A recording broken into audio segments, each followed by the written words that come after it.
Good morning, everyone. I hope everyone's had a good week, is having a good weekend, and is excited for the next week because trust me, it's coming.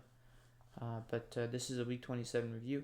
So immediately, just before I start anything, I want to say that we had a lot of news this week at the end of the week. So Thursday, Friday, Saturday has the Jackson Hole Symposium. That's a one big event where all the central bankers they come together and different professors of economics from universities around the world, and they all get interviewed and they give their opinion on the markets, and it's like one event where the media is just all day interviewing different people and listening to speeches. So you see the amount of members that were speaking. The speaks thing. It's they were interviewed and asked questions about rate cuts, monetary policy, the future of it, and Powell delivered a really huge speech about the future of the policy for the Federal Reserve. And so that obviously caused a lot of excitement, a lot of news. And so this is when most of the volatility came out. Right, Wednesday afternoon you have FOMC minutes, so nothing to do Wednesday and Tuesday. Monday you can do something, not really because member is speaking, but because ahead of Monday you have no news for the next 2 days. And so if you expect a consolidation, unlike it's not really likely that we consolidate 3 days in a row.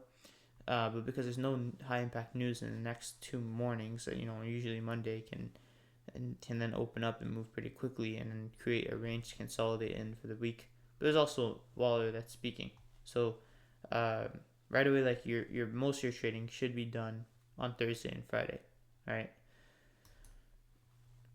So and you can see that by just looking at the week. I mean, look at Monday how nicely it moved off that bearish order block higher, and then failing to make that lower low, right? Above these, displacing way above these relative equal highs, and then continuing to consolidate, manipulating on Thursday above all these highs, and then displacing it lower back down near the Monday weekly low, and then Friday going back to the Thursday's range, running around a little bit, still quite volatile, and we run all the way down, all the way up, and all the way back down.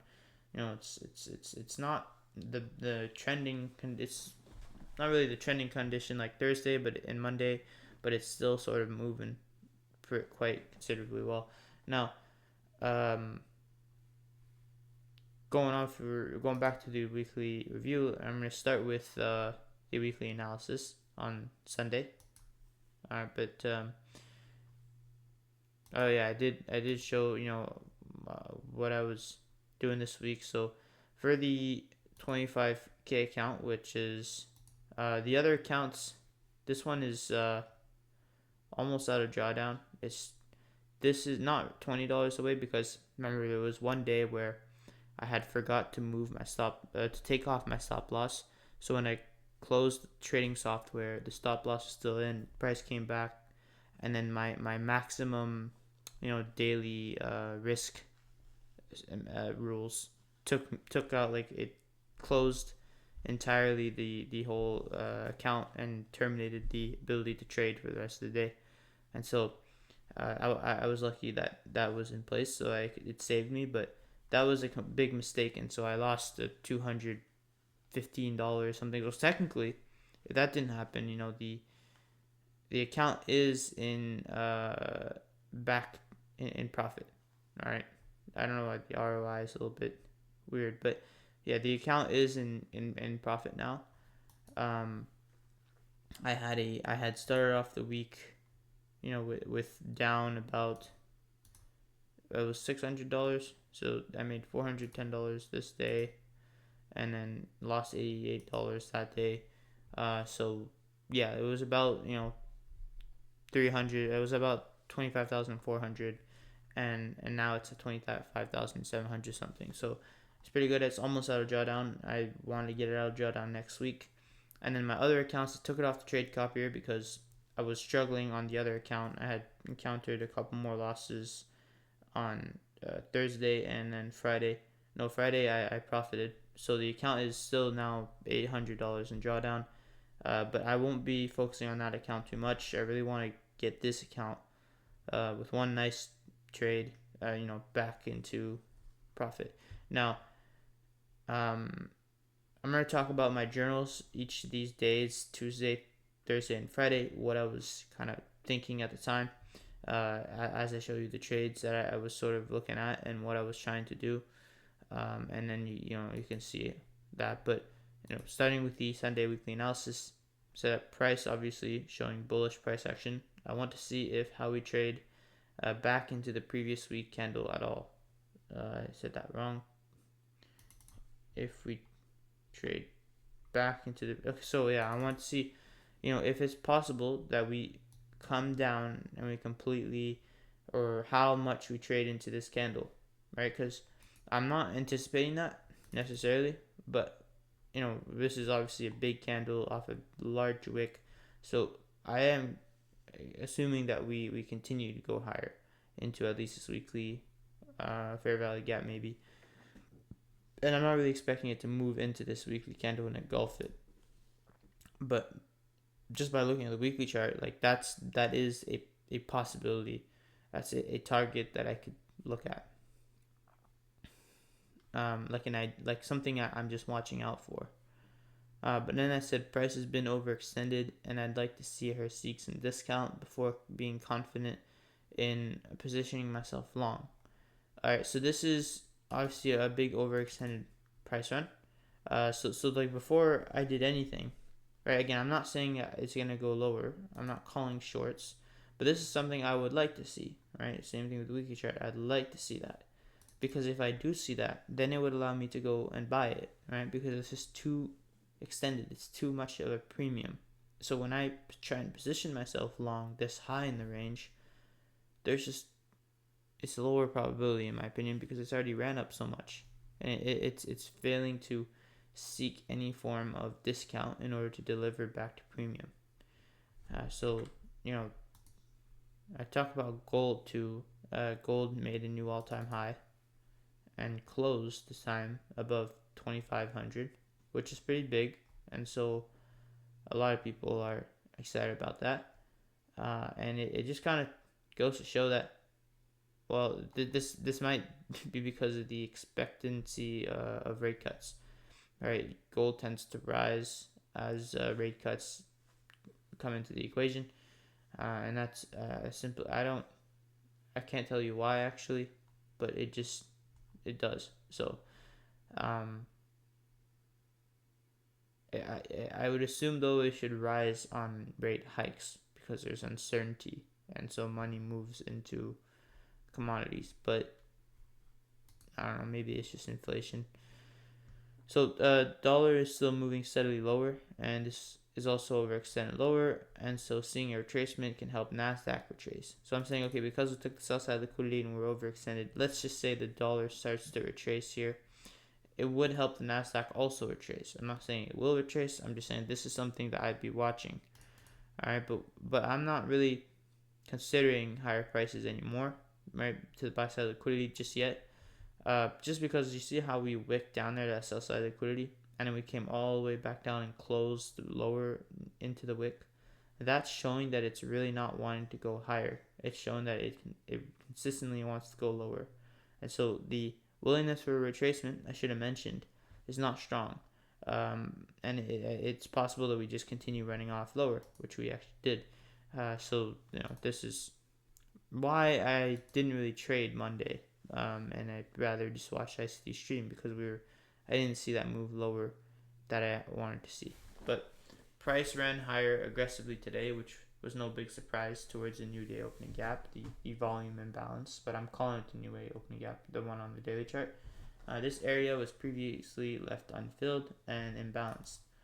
So this is something that I've had on my charts for weeks since the beginning of the month, right? And as we were moving lower here, I was calling attention to this area, and there was a regular trading arc gap around here that were left unfilled, and I said, we could come back and fill that, and we didn't. Instead, we immediately rebalanced and continued going lower. So I've kept it on my charts ever since. We reached that on close to it on Monday. We reached it Sunday evening, but Monday came close to it. I really like how London session making the low of the day off the new week opening gap in the process of forming a bullish breaker highlighted in green. Uh, I didn't love the idea to trade post 9:30 ahead of all the news this week, and as we can see, she didn't look her prettiest. Alright, so even though we moved today, it's not looking the best. There's a nice big wick at 9:30, then there's sideways price action. We have another nice long wick down lower to a rejection block, which then continues to run higher. So where's the best spot to position yourself, for the turning points? There's midnight, near Asia, kind of the end of Asia kill zone in the 11 o'clock hour. There's the 3 o'clock hour, 3 to 4 a.m., which makes it move lower and then reverses into the London lunch, and then we one more time run back down in London afternoon near the London close during New York. So we come down one more time near that low, not underneath that low, and then also quickly running up to for the London close at around 11 o'clock, making that high there, and then continuing on for the rest of New York, very much above that buy side liquidity. And actually, I didn't look at this, but on that Monday, let me look if there was some SMT. I didn't really mention that order block too. I don't think so. So that hourly candle, down close candle, made a really nice order block, and then price used that as resistance. But let me also look at the S&P. See a much higher low on the S&P, and then the Dow. Well, the Dow also way higher low, and a lot of choppiness. All right, so Nasdaq is looking obviously still a lot more bearish than now the other indices, which is inconsistent with what the majority of the year has been doing in a bullish market. So therefore, I still think there's argument to be made that we're in still a bearish market, but we'll see. Now, right around 3 o'clock, a price started to run up. And this is obviously because the thing is that rate cuts are good for tech stocks. And so the fact that tech stocks are still the weaker asset, maybe we're going to wait until rate cuts to officially be here for the money to officially move from the Dow into the Nasdaq, so the Nasdaq can lead higher again, or we're going to continue going lower. Maybe rate cuts is going to cause some sort of market crash like it usually does, because the Fed usually wait to cut rates until there's some sort of disruptancy or crash in the market. So, just keep that in mind. I'm not calling it crash, but, who knows? I've been a long time since I stopped trying to call crashes. And everybody's always trying to call them, in the media. But right around 3 o'clock, price started to run to a premium above some relative equal short-term highs and back to the new day opening gap. And you see at 3 a.m., right as that hits, what does price do? Where's the liquidity? Well, there's a trend lower. There's a relative equal highs here. So immediately price stabs up higher into the trend, into a higher time frame, 15-minute fair value gap, to disrupt this trend lower, make higher highs, trend higher, and then it starts to resume the trend lower down to the low of the day, which can be projected around one deviation. Okay, that X, that's the short-term high I was using with the breaker. And then we run down lower off a 15-minute order block.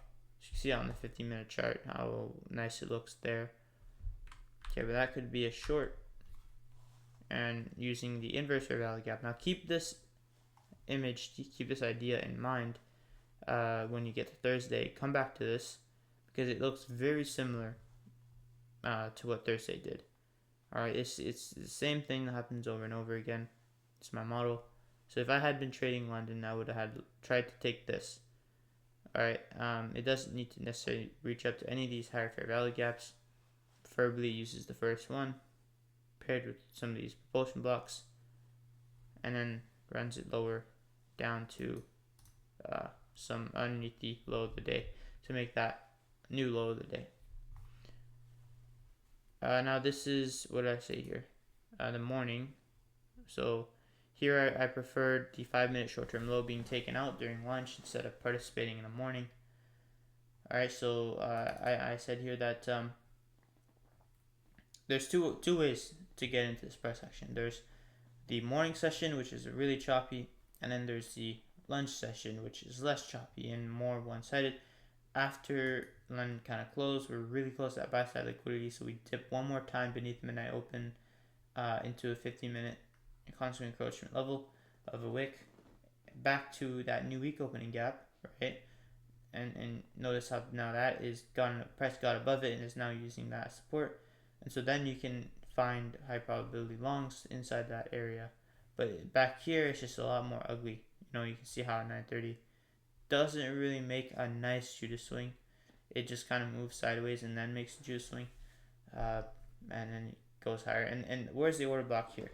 I mean, I don't really like, on the 15-minute chart at least, there's not really a good order block. So that's another thing. I had a hard time finding a 15-minute PD array. There is a rejection block, but then you ask yourself, where's the breaker?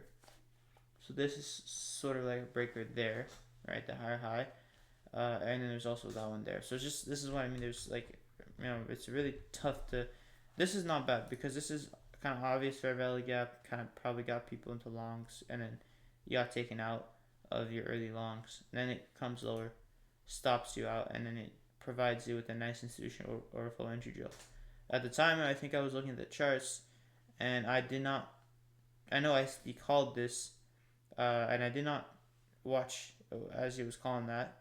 I don't remember. I think I was busy doing something else, but I remember I was sort of. No, I don't even think I was on the charts this morning actually at all. Wait, what happened Monday? Maybe I'll just look. Oh yes, I remember. Yes, I was trying to frame a lower bias, resuming London move lower, or reversing if we make a swing lower. But I was preferring, to wait until we see moves lower. But I didn't want to try and trade on it because I didn't, my bias for the week was still somewhat bullish. I just wanted to see if we would retrace first into some sort of daily fair value gap or inverse fair value gap or reclaimed order block. And then this is what I was looking at 9:36. So I see on the 15-minute chart, the price, I have this, I don't know what this is. I have no idea what that is. But actually, I don't even say anything to go on with this. But we're beneath midnight open. We're lower, so it's not really lining up with my bias. New week opening gap's already filled, and so here I'm just kind of thinking, okay, like we could run back down here, stop out all this trend higher, and we almost did that. We came down to the rejection block, right? But there wasn't what I wanted to see to be taking high probability trades today, unfortunately. So I think I got off the charts, around 10 near, this entry, and then this entry happened, which was pretty nice. Did not come down to that gap, but it didn't need to, right, because it was completely balancing out this range. And when you have a nice run lower like this, you often want to see it just run straight through, balancing out this entire range. So would I have taken that trade? Probably not. I probably would have waited for it to come down a little bit more, or I would have just tried to observe it because it's still open fair value gaps down here. I don't know if I would have been the most comfortable with. Maybe I would have waited until this inversed and then seen it come back into this gap. But anyway, that was Monday for you, and we'll go now to Tuesday. Tuesday was a big day because I did have trouble trading Tuesday, but I mentioned that today, as expected, didn't do much. We did show willingness to start moving back into the bullish price range with a lower closing daily candle. Now, you'll see me, this is a reoccurring theme, but every day I'm kind of saying I'm waiting for lower prices. And then, I wanted lower prices ahead of the news to take us higher during the news, but it ended up that the news went lower. So, once again, I should have just not tried to do anything ahead of the news, but I did do something today, which, kind of, you'll see what I was thinking. But I once again stayed up to frame something in London, and it played out nicely.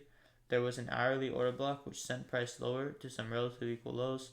I particularly liked the trade higher to form the high of the day, with the hourly order block at around 3 a.m. S&P formed too later in the morning, with the ES and the Dow making a move higher above its highs. Alright, so this is the, again, I like the London session, right? And this is a reoccurring theme too when you have a choppy seeking to short environments. London tends to move very well, right? Ahead of no news days. London always moves it's not the worst, it's pretty good. So you'll see that hourly order block gets formed in London after it makes the high of the day above this Asia high. So it manipulates higher and then makes a quick down close candle.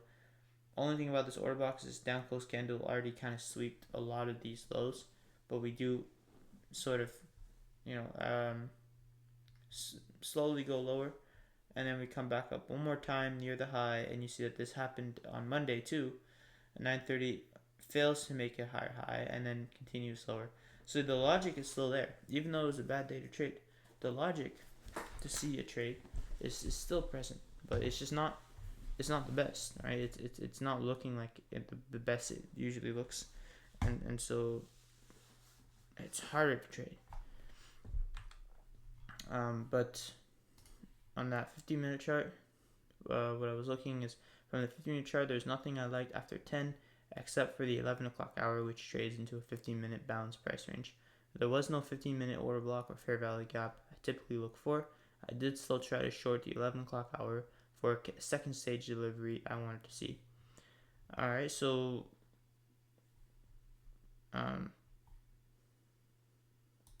yeah, I'm talking about the 10 o'clock hour. Look at this hour high and move lower. There's nothing in this 10 o'clock hour that I liked from this high down to that low. And then, around that candle here.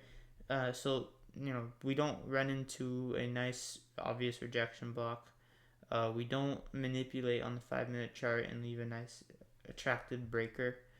So there's a lot of things we don't do. And so there was just a naked reversal, as I like to call it, where we don't manipulate or anything to leave a breaker on the lower time frame, and this jaggedness in price action, we just very quickly nakedly reverse without any jagged price action. And I don't really like that. So I did not look for anything here. And then at 11 to 12, I wanted to frame another move lower, but I did not wait until we had a 15-minute PD array. I believe using this whole up close candle instead of using this fair value gap. And honestly, I should have been done, right? I don't know. Well, I probably know. I'll go into my journal on Tuesday and we'll see. We'll try and find out. This is why you journal, because standing here right away, I can't tell you why I was trying to look for shorts on Tuesday when I said at the beginning that Tuesday wasn't going to be a good day to trade because of Jackson Symposium and there's no news. And I said that at the beginning of the week on when I plan out my trades, that Tuesday I wasn't going to try and do much. I said that in my notes when I make my study plan for the week. So why did I still trade? Why did I still try and anticipate this? We'll find out. So before I go to my journal, I just want to keep talking about the rest of this. But looking at the London session a little closer, I observed a liquidity building up and went to bed at around 2 a.m. I wanted to see a reason to go short, but the slow buildup of buy stop orders while trending higher did not make me trust short immediately. I preferred displacing away from this area instead of targeting it at a deeper premium. There was no SMT left at the high, which was really attractive for a reversal after taking out Asia's high.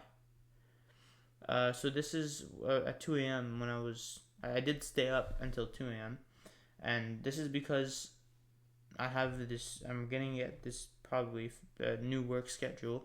I'm trying to get everything figured out, where I'll be coming back home oftentimes at 1 a.m. So trading London is something I've been kind of considering. But either way, like I knew London was going to be better, and so I've been trying to kind of frame London and see, okay, what would I expect? And immediately you see at 2 a.m. we have this high and this low inside this build up, and I remember I was watching this build up, this slow trend higher, and I was wanting shorts. However, I want manipulation ahead of those shorts. So we come up above the Asia high, and then we run it lower down to the low here that I was looking at. At the time, we're above midnight open, we're above buy side liquidity, we're a new high of the day, and so it's a really good time to start to look for shorts, and you can get this inverse or valley gap. You can try and you have a hard time inversing that for value gap, but you can inverse it later as it comes back to the 15-minute order block. There's a whole lot of different ways you can get into shorts here, or even longs up to the buy side liquidity to manipulate. But you see that this price action had jack in this. It had considerable moves up and down, and so you can get in here and try and trade it compared to the morning, which looked a lot worse. Well, actually, this morning we'll talk about that, but. This is the 1 minute chart during one session, so you can see this institutional order flow entry drill. This is what I would have tried to look for.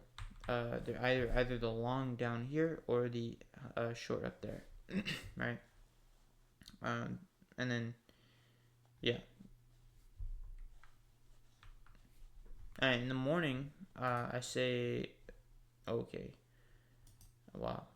I later in the day took 2 losses in the 11. Oh no, this is, hold on. Once the S&P is factored in, okay, no, okay, I'm here. Later in the day, I took 2 losses in the 11 o'clock hour. I did not wait for 15-minute PDA rate to resist, and price came up to take me out.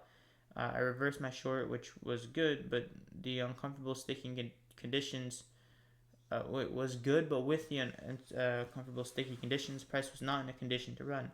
Why was it uncomfortable?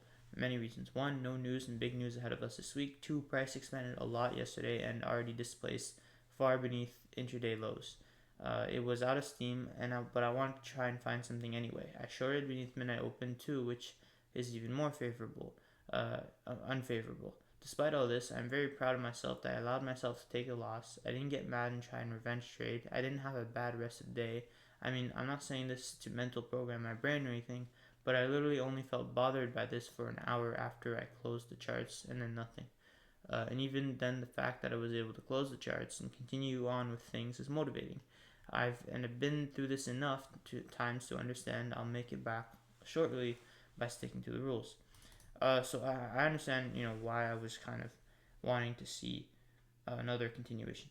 Because I was looking at this run here and seeing it come all the way down. I knew this would be a short, but it was not my model. And I remember looking at this and saying, I can short here, but it was not my model. And then I had started to see my model, in the 15-minute order block. You can consider that as PD array, but there's higher PD arrays. Except that there's not really a convincing looking at the 5-minute. Get a 5-minute view of this morning. Maybe I'll have to do it here. There isn't really a convincing order block. If we go back to Tuesday, or not order block, but a move higher, right? You can see that as I'm trying to trade in, oh no, it's not there, it's here. As I'm trying to trade in this 11 o'clock hour, I believe I was trying to go short up here. Maybe that's convincing enough, but out of steam, right? And so this is a lot more convincing.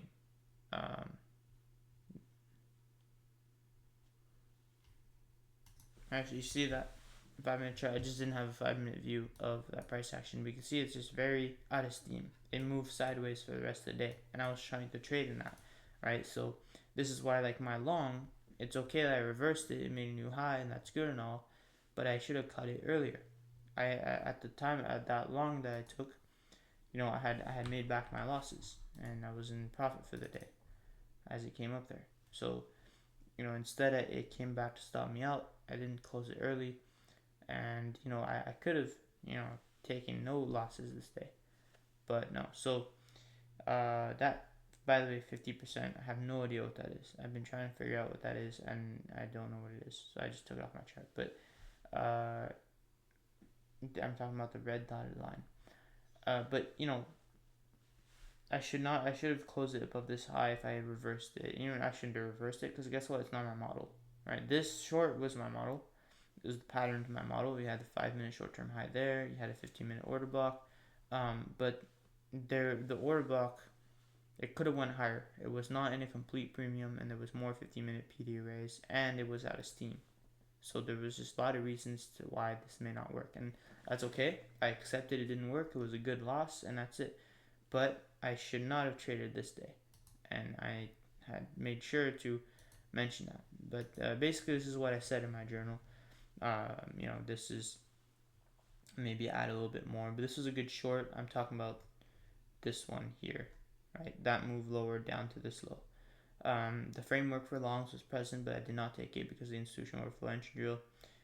So I'm talking about here as price came down. I did think maybe we could go long, but then I saw this gap here, and until we closed above that gap, I was not looking to buy. And then it brought it lower, shorting beneath midnight open. Though where this rule was broken. Huh? Oh yes, I'm talking about the short. So I felt a willingness to do it carelessly. I liked how I accepted the losses and recognized the conditions were not favorable. Oh wow, for a smooth delivery of price where I'm comfortable. When things like this happened in the past, and I felt this way, I started to feel it would lead to a spiral, a deep hunger, make it back. Now I don't care. Okay, so that was good. And then I didn't trade the next day. I don't think. Yeah, I didn't do anything the next day because it was ahead of all the news.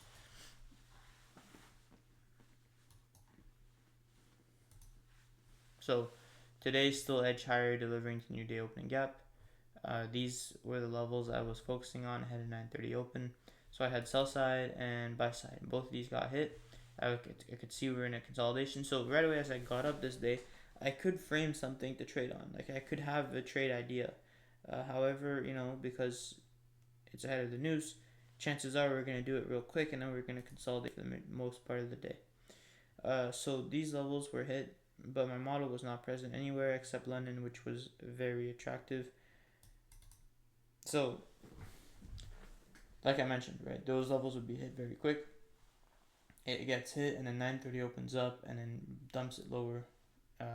Very, very oddly goes down. They have that order block, which is just priced down. So they have the 15-minute PD array, which sends price lower down to the south side liquidity. We're above midnight open, so let's just say indulge the idea of looking for shorts. All right, so before that, actually, well, no, let's go down and. Okay, we can. But if you go down to the 5-minute chart, let me pull it up. On Wednesday, you don't see anything that I would typically look for. You don't see any 5-minute short-term high that gets taken out, leaving a breaker around here. And so there is no reason to look for a short here. Okay, and now let's look at London. So London on a 15-minute chart ran into this rejection block. I'm using the highest up close. So bam, rejection block. Then it runs it lower down to near the Asia lows, not failing to get beneath this daily low, leaving relative equal lows. Alright, and we're above midnight open at this time. We come back to midnight open, use it as resistance to go lower around 3 a.m. hour. Right as we reach that rejection block at around 1 a.m., we get this nice 5-minute short-term high, which has a down close candle that gets traded up above, taking out early shorts, and then it makes its run lower into that range. Now, I wouldn't have taken this because it's not the time of the day that I would typically look for trades. If we had an immediate rebalance leading to an institutional overflow entry drill, this was pretty good. But again, it's just out of the time. I wouldn't trade at 1 a.m. consistently. But it did move quite nicely, that during that London session compared to what New York did, is all I'm pointing to.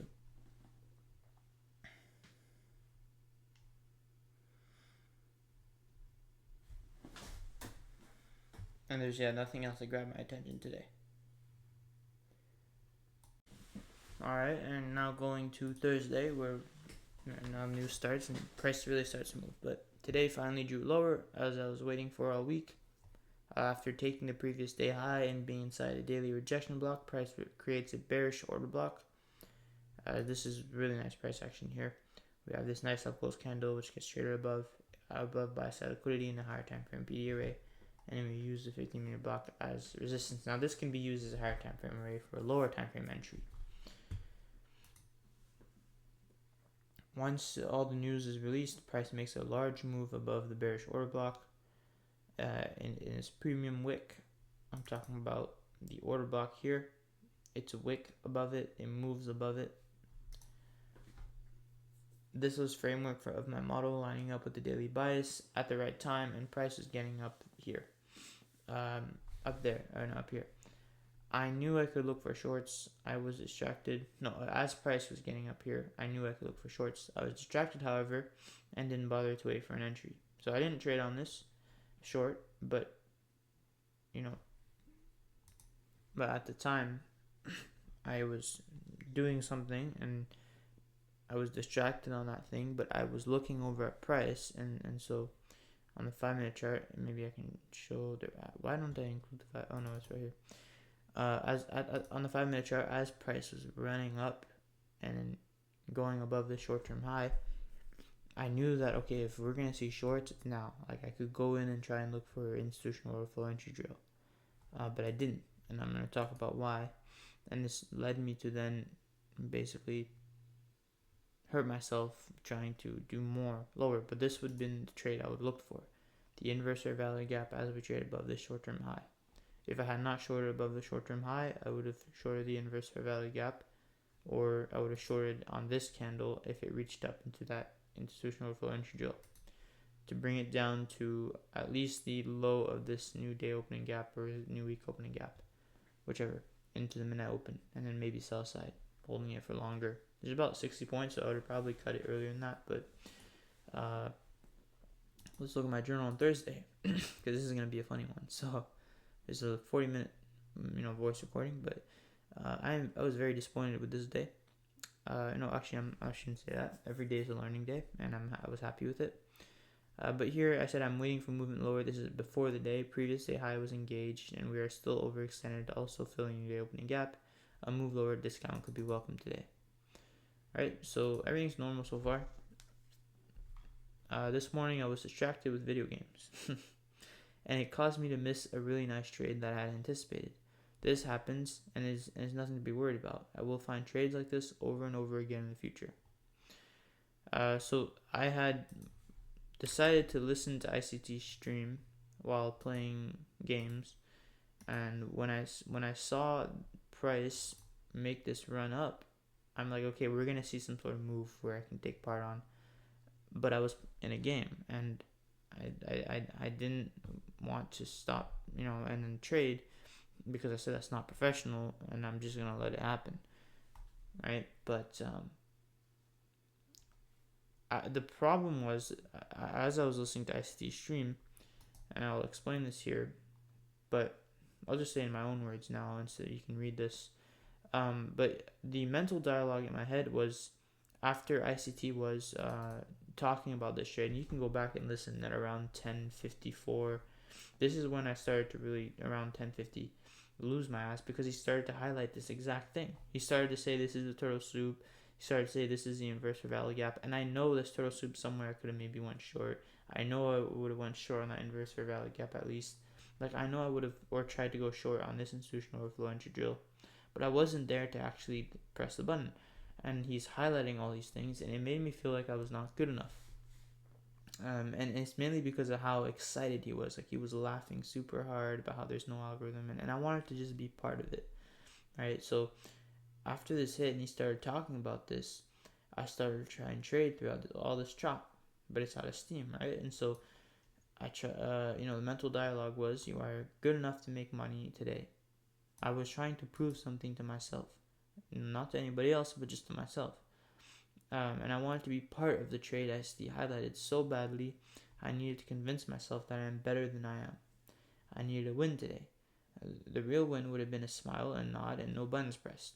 This could have been because I took a loss on Tuesday, and seeing how today had the news, and today was the one day I wanted to trade the most, and then seeing the opportunity just slip away because I was playing video games. That really sucked, right? And like, why was I playing video games?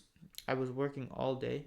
I kind of talk about this more in the voice recording about how my day went, but I was going to be working all day, and I was going super far out and in doing things I'm not comfortable doing because it's in a different language, and it's a sales position. And then after the sales job, I was going to deliver pizzas.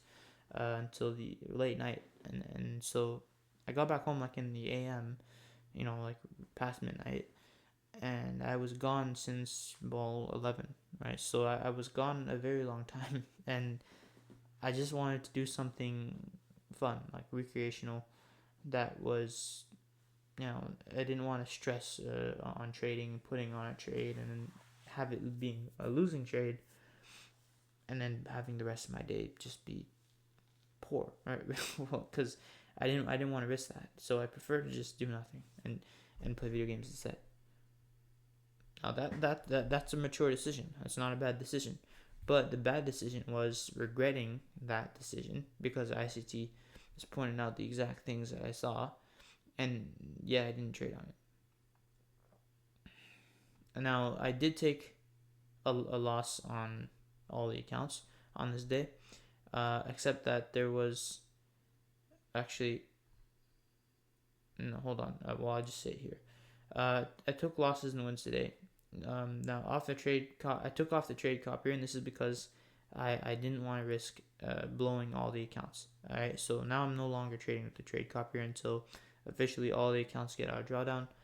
One account was in profit, and two others were not. One previously untouched account, that's the 50K account, and I had never traded, was around $300. Which one was in profit, now less than $300. So away from break even. Sorry. So yeah, this is a 25K account that I showed at the beginning that was, less than 25K.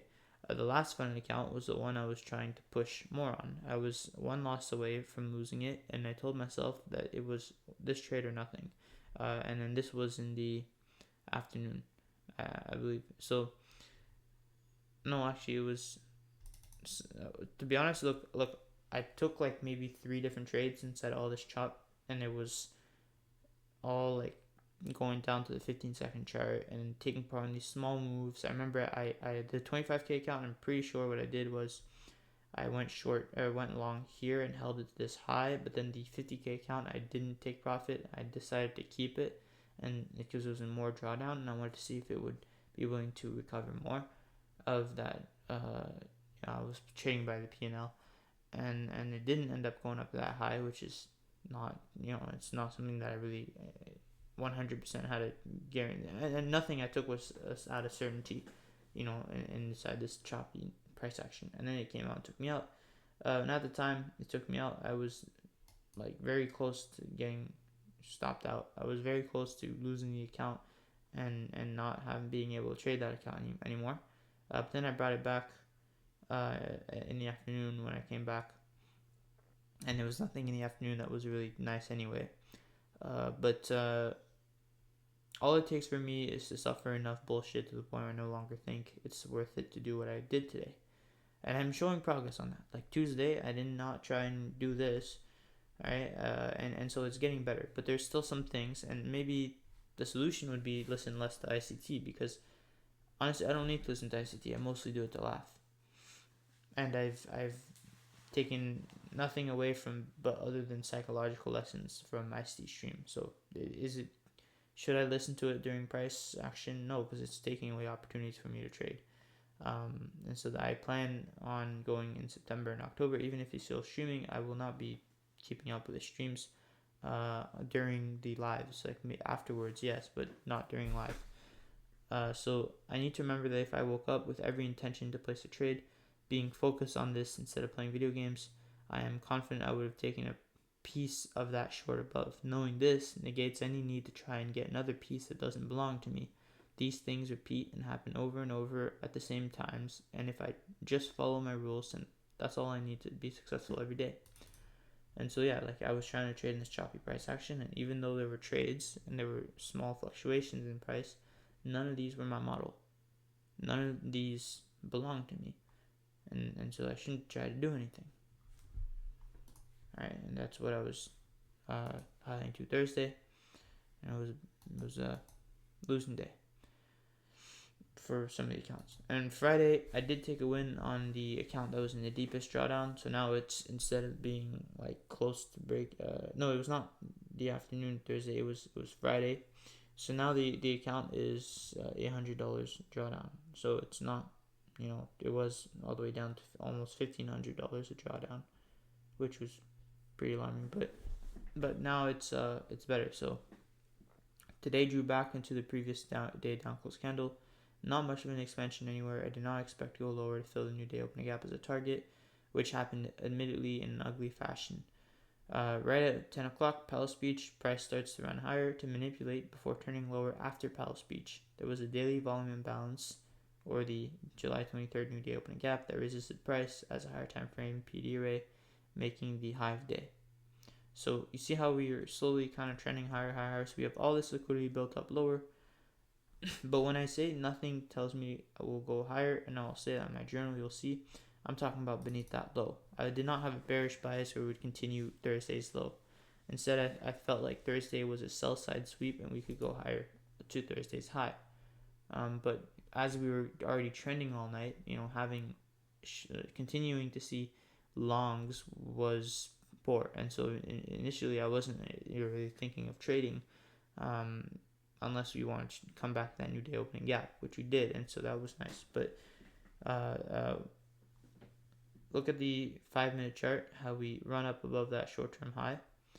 And I said a nice 5-minute short-term high being triggered after an initial move lower to stop traders who were in early shorts, and again later at lunch to mitigate the new day opening gap. So I'm talking about here and here. Those are two really nice opportunities. You have a low, and then we come back up above the short-term high, and then we run back down lower towards the new day opening gap. We do the same thing as we have not reached a new day opening gap yet. We make an initial attempt lower, we come back above it, stopping out early sellers, and we come back down. These things happen every day. But beautifully delivered price action. There was nice institutional flow entry drills on both ends of these. Now this, I did go short up here, but I went short into this one, using that as a 5-minute short-term high. And I'll talk about why I should not have done that, but why I was wrong. Even though I made money, I'm still going to talk about why it's wrong, because that's how critical I am. Let's go to Friday. So Friday, this is what I said. Nothing tells me we will continue drawing lower. This is looking like a sell-side sweep, and now returning towards its highs. I will approach with caution due to midnight open being lower. The new day opening gap has not been balanced yet, so we could aim down there for the first target. There are also regular trading hours gap unfilled lower in the case price does want to drop aggressively deeper during Powell's speech, but this is not my base case. I was right to expect higher prices. Price off the news delivered higher towards its highs, but shortly reversed and went lower, and she tapped into the new day opening gap. After she tapped in the new day opening gap, so the volume imbalance up here. We went lower and delivered to new day opening gap today, which I also pointed out. And then I said the afternoon might be able to set up a run to buy side now that new day opening gap was filled. So we didn't get the buy side, we kind of continued edging higher.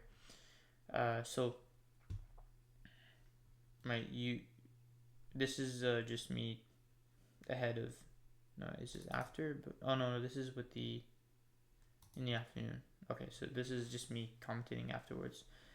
So I took this trade today.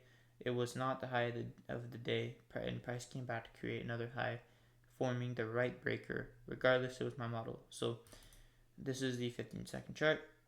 As it gets above that 5-minute short-term high, and then it creates the displacement, a failure to go above this high, and then in order block, and I went short there near the rejection block. But I cut the trade early. Now I would have wanted that trade to continue going lower to this low, and so I would have gone and stopped out if I had tried to hold this as some sort of day trade to the new day opening gap.